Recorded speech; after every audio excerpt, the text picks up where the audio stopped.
Hei, hvis du har lyst til å støtte meg, kan du bli med på Patreon.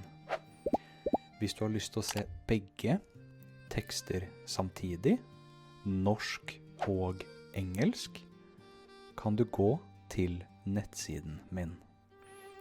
Der kan du velge bare norsk eller begge tekster. Der finner du også full transkripsjon. Tusen takk for at du ser på. Håper du liker videoen. Hei, hei. I dag skal vi snakke om en del ting å både spise og drikke med. Så vi starter med disse 3. 1, 2, 3. Dette er en gaffel. Dette er en kniv. Dette er en skje. Vanligvis, når vi spiser middag, så bruker vi kniv og gaffel. Da stikker man gaffelen ned og skjærer med kniven. Hvis man skal spise suppe, dette er en bolle, da passer det fint hvis man har suppe. Suppe kan ikke være på en asjett. Suppe må være i en bolle fordi det renner masse. Når man spiser suppe, så bruker man en skje. Da får man tak i maten veldig mye lettere.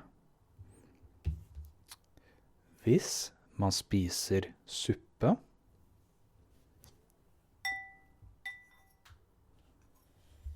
så går det ikke å bruke gaffel. Da renner maten igjennom hullene på gaffelen. Da er skje korrekt.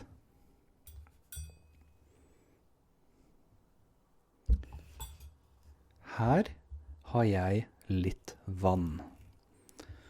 Vann er også rennende.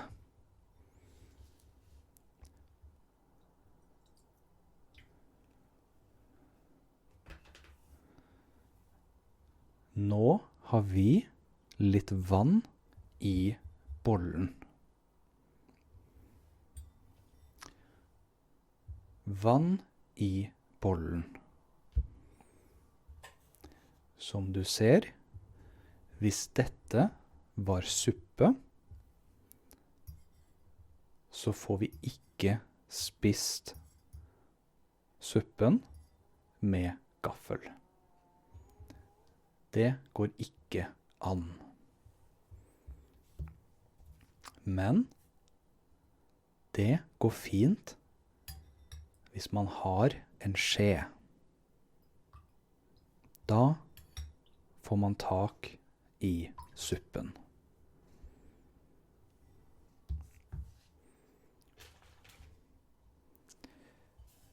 Hvis man har fast mat som ikke er rennende,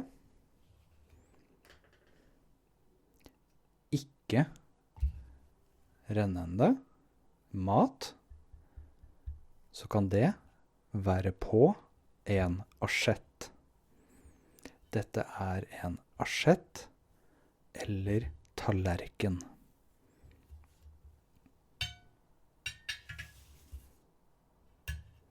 Da kan man bruke kniv og gaffel.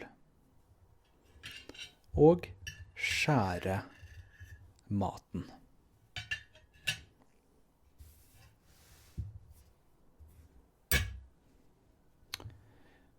Ved siden av maten så pleier man å ha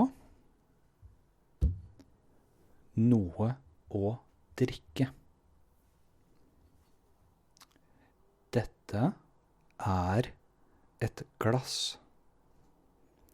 Glass. Dette er en kopp. Kopp har håndtak. Så dette er en kopp. Og dette er et glass. Nå skal jeg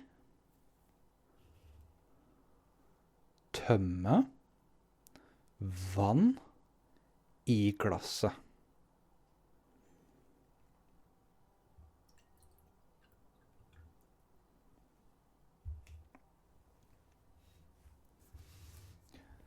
Nå har vi en kopp uten vann, og vi har et glass med vann.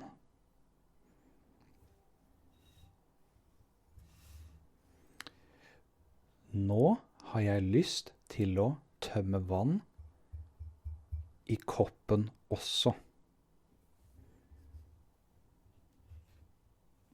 Så det er vann i glasset, det er ikke vann i koppen. Men nå skal jeg tømme vann i koppen.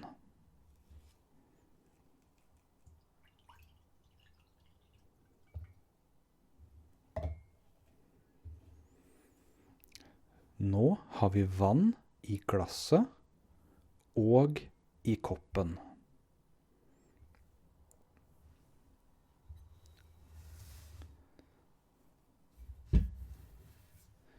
Så dette var litt om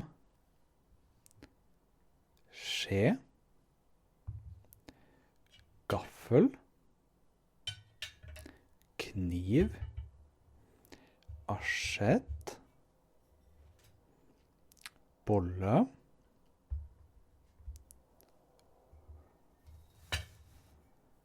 kopp og glass. Dette brukes for å spise mat, og dette til sammen kalles bestikk. Dette er bestikk. Så hvis du tar alt sammen, bestikk. Jeg holder bestikket. Jeg holder en gaffel, en skje og en kniv. Og nå legger jeg de bort. Nå tar jeg asjetten og legger den bort.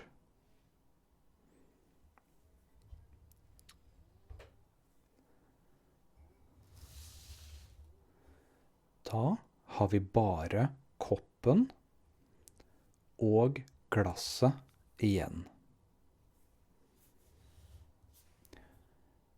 Begge har vann i seg.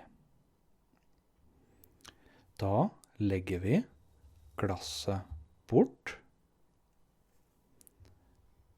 og koppen bort,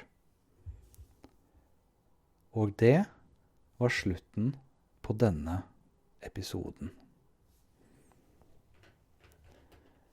Jeg håper du har syntes det var gøy.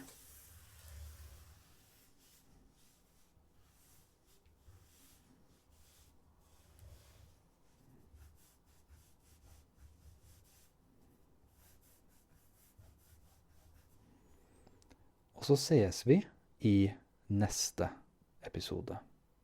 Ha det bra.